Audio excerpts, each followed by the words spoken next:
Okay, I want to call on this gentleman right here.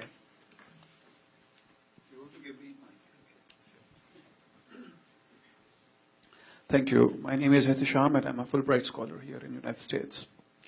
Of course, I haven't read the book, but my observations are based on the presentation made by Christine. Unfortunately, I found some of the, there is a lot to debate about, but I understand I am a participant only. I can make only use of limited time.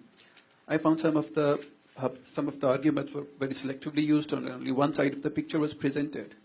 For example, a couple of examples. You said Kashmir, Pakistan has no legal basis on Kashmir.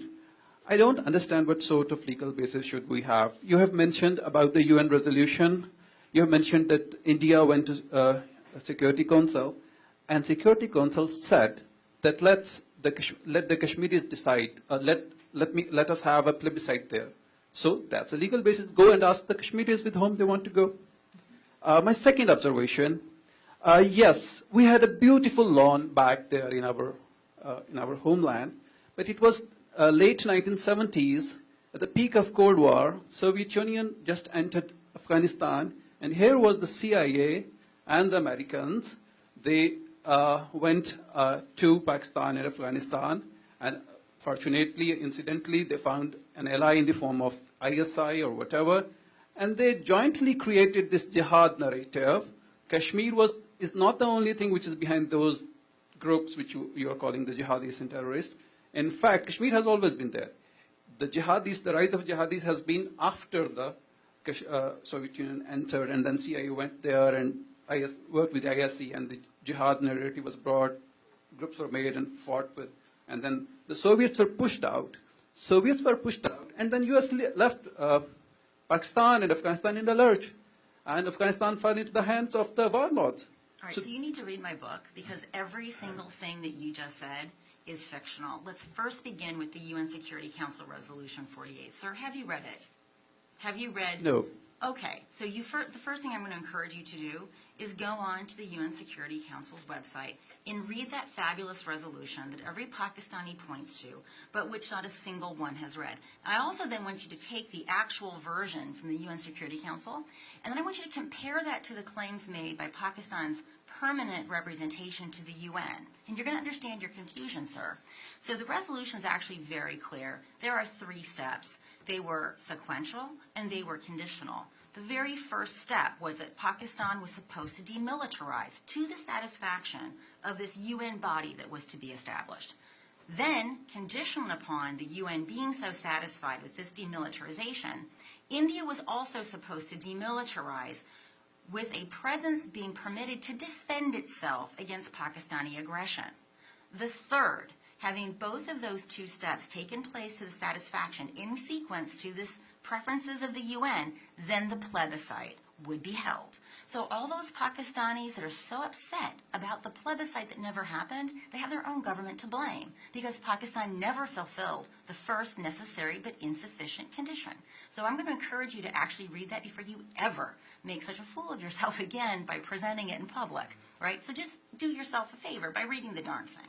Second, I want you to also learn a little bit about your country's Afghanistan policy. Sir, do you know that it was Zulfikar Ali Bhutto that began the ISI cell in Afghanistan?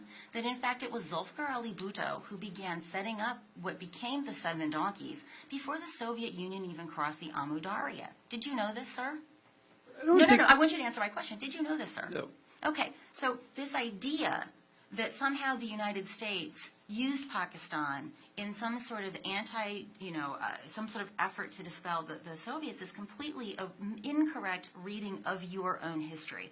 Zulfikar Ali Bhutto, after King Zahir Shah was ousted, and Dowd came to power and began implementing pro-Soviet policies, driving the Islamists into Iran and Pakistan respectively, Zulfikar set up an ISI cell so that he could then use those disenchanted, disenfranchised Islamists to become vectors of Pakistan's policy in Afghanistan. Did you know that we first sanctioned Pakistan in April of 1979 because of advances made in its nuclear weapons program?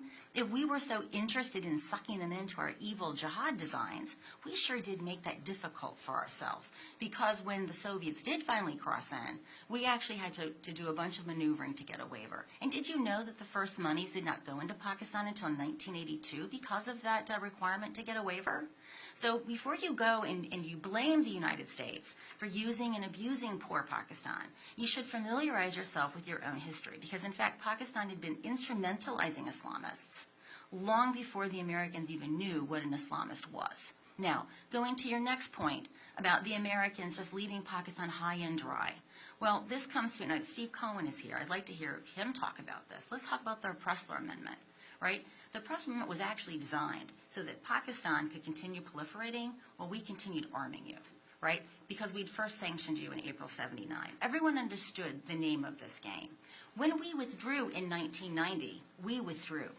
Pakistan, however, continued mucking around with the Islamists. So this idea that the jihad today are the Taliban of today and Al-Qaeda, this is also a really grotesque and empirical error that I don't quite frankly expect from a Fulbright student. So I'm happy to have more exchanges with you, but I think you should read my book, because everything that you said is a highly stylized retelling that you get from Pakistani media in your curriculum.